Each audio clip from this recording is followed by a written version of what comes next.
common sentiment among fans of Attack on Titan that Season 3 Part 2, or Return to Shiganshina, is the greatest point in the series. While I agree that this part is exceptional in its ability to convey action and strategy, devastating losses, and especially one of, if not the most revolutionary twists in the series, I believe that there is one arc which even better exemplifies all three of these, and that is the War for Paradis, including everything after the people of Paradis invading Marley and before the Rumbling.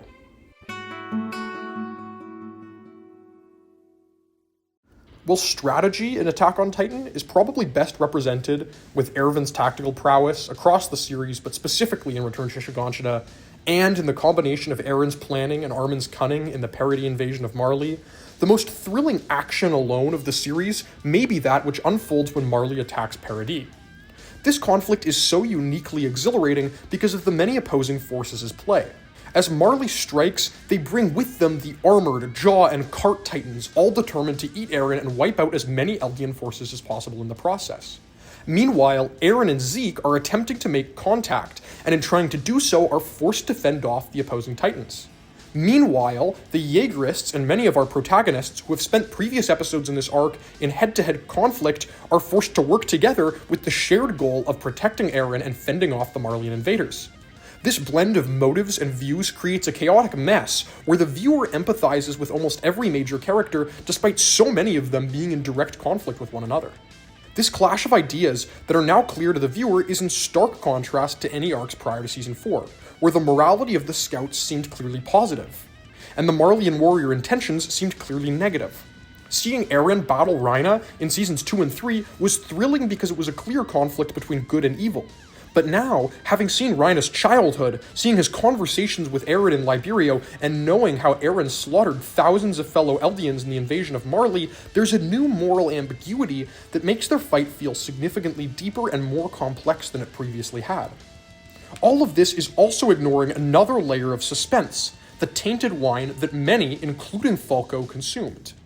The fact that at any moment Zeke could unleash an army of Titans, and in doing so sacrifice many military officials that we've cared about throughout the show, along with Falco, keeps you as the viewer completely at the edge of your seat in anticipation. The invasion of Paradis isn't the only exciting action sequence of this arc either. One of the most thrilling parts of Return to Shiganshina is the brief battle between Levi and the Beast Titan, and the War for Paradis provides us with an even more thrilling rematch. In Savagery, episode 73 of the show, Zeke attempts to escape captivity by turning all of Levi's allies into Titans, in an attempt to defeat him in combat while Zeke makes his getaway. Not only is Levi able to defeat all but one of these Titans, he then goes after Zeke in one of the most impressive displays of ODM capability that we see in the entire series. Just as the Return to Shiganshina arc provides us with Erwin's tragic final charge and Armin's devastating sacrifice, the War for Paradis arc is full of tragedy that helps deepen our understanding of both major characters and the world as a whole. The first of these involves Gabi and Falco, who are taken in by Sasha's family. Here, Kaya saves them from being found out and befriends them. During this time, she explains to them how a girl, who we know to be Sasha, saved her from her village when it was attacked by Titans. Kaya even tells the two warrior candidates that if Sasha were still alive, she would certainly have helped them. As viewers, this sequence feels like a sort of bitter irony, knowing that Gabi was the one who killed Sasha. This subplot comes to a head when the family visits Niccolo's restaurant and Gabi brags to him about having killed a female soldier, who Niccolo quickly realizes is Sasha. Niccolo attempts to strike Gabi, instead getting poisoned wine in Falco's mouth, and then brings them to Mr. Browse to be executed. Instead of killing them, he shows forgiveness, and then Mikasa and Armin, who are the candidates recognized from the airship, help bandage up Falco. After this, Gabi finally gets past the brainwashing of the Marleyan military and realizes that the people of Paradis are just people like the Eldians in Liberio. But, by this point, her past violence has already introduced Kaya to the ongoing cycle of violence, a theme of this season. Seeing Kaya, who helped and befriended Gabi and Falco, show that same theory that Gabi had previously embodied, just as Gabi herself overcame it, was genuinely an upsetting development. Zeke is another character who is very humanized in this arc, and honestly maybe one of my favorite characters in this series because of it. Throughout Seasons 2 and 3, he is shown as a major villain, if not the main antagonist of the series, organizing attacks on cities within the walls, and organizing the warrior strategies against the scouts. In the Marley arc, we get more insight into his character, but he's still very hated. That being said, episode 74, Soul Salvation, gives us insight into his childhood and the experiences with his and Aaron's father. Watching his traumatic childhood, learning that he only ever wanted a caring father figure, which he got through Tom Sava, and finally understanding his true intentions makes him a genuinely empathetic character, even if you do root against him and his euthanization plan. Arguably the most tragic discovery of the arc, though, is that of the founder Ymir. Throughout seasons 3 and 4, we hear two very conflicting stories about Ymir. Most of the world believes that she was a tyrannical ruler who subjugated and oppressed the world. On the other hand, Eldian restorationists, like Aaron's father, believe her to have been a benevolent ruler who helped people and improved the world for everyone. When we finally see her real story, it is in stark contrast to either of these tales.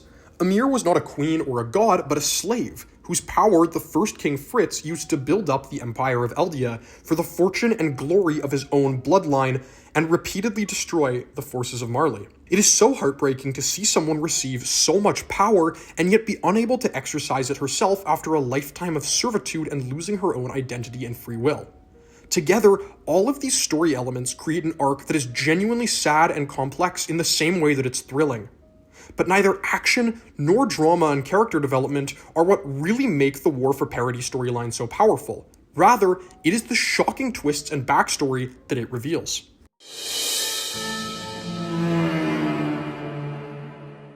The Return to Shiganshina arc provides viewers with Grisha Yeager's backstory, a double episode which changes the context of the series completely. While the War for Paradis doesn't have anything quite as grand, it has a number of smaller twists and reveals that are just as powerful. First, we learn that Zeke's spinal fluid has been disseminated throughout the Paradis military. Then, we have Zeke's true plan revealed, and then the shocking moment when Aaron's head is suddenly blown off. That being said, the biggest twists aren't until the following two episodes. In episode 79, Memories of the Future, Aaron and Zeke traverse the memories of their father, Grisha Yeager. Zeke consents to convince Aaron that their father was mistaken in his ambitions, but realizes as he watches the memories that Grisha truly cared for the well-being of Aaron and Carla. As this episode reaches its climax, it is revealed that the Attack Titan has the ability to look into memories of its future incarnations. Using this ability, Aaron is able to speak to his father within his own memories and convince him to kill the Rice family and steal the Founding Titan. Zeke entered Grisha's memories believing that he was a cold-blooded killer who would do anything to achieve his goal of restoring the Eldian Empire, when in reality, Grisha cared for his family and stopped himself from killing the Rice family, knowing that the Founding Titan would be useless to him and having no desire to kill innocent children. This moment was, for me, the most jaw-dropping of the series. The Attack Titan's ability was hinted at when Aaron Kruger told Grisha to save Armin and Mikasa, people who had yet to even exist, before giving him the power of the Attack Titan. But this episode made it clear that Aaron only made it to his current position by changing the past with the manipulation of what memories his father had access to, and then enraging him with the memories of his dead sister and the atrocities that Marley had committed. This episode is then followed by another exceptional series of plot twists, with the Ymir backstory. Here, we learn the origins of the Titans, that the namesakes of the walls have always been the three daughters of Ymir and Fritz, and get more insight into the history between Eldia and Marley. Not only is this episode genuinely heartbreaking in the realization that Ymir lacked her own will to exercise her power, but it wholly recontextualizes our entire understanding of Eldia and the Eldian people. Finally, arguably most importantly of all, it gives us clarity into the paths. In this episode, we not only see that the paths are a connection between all who hold Ymir's blood, but also that the source of the Titan's physical form is Ymir, meticulously crafting them one by one the second they transform. This furthers the tragedy previously discussed about her being a slave to the will of others, forced indefinitely into servitude, constructing Titans until the end of time. Action, tragedy, and backstory are the three elements where I feel Attack on Titan really shines. And while I very much understand why the Return to Shiganshina arc is a fan favorite, I feel that the War for Paradis arc does all three of these things better than any other part of the entire series. Each fight feels more narratively complex, now that you have multiple opposing viewpoints who you all understand to some extent. Each twist feels more shocking as you've already been hit by so many new developments, and yet there's still so much more that's all been hinted at and presented to you from the start of the series. The War for Parody may not have had me on the edge of my seat the same way that the Return to Shiganshina arc did when I first watched it, but every time I've seen it again and again, every twist hits harder. Every fight feels stronger because it has added narrative complexity to it, because each character's viewpoints are easier to understand and empathize with.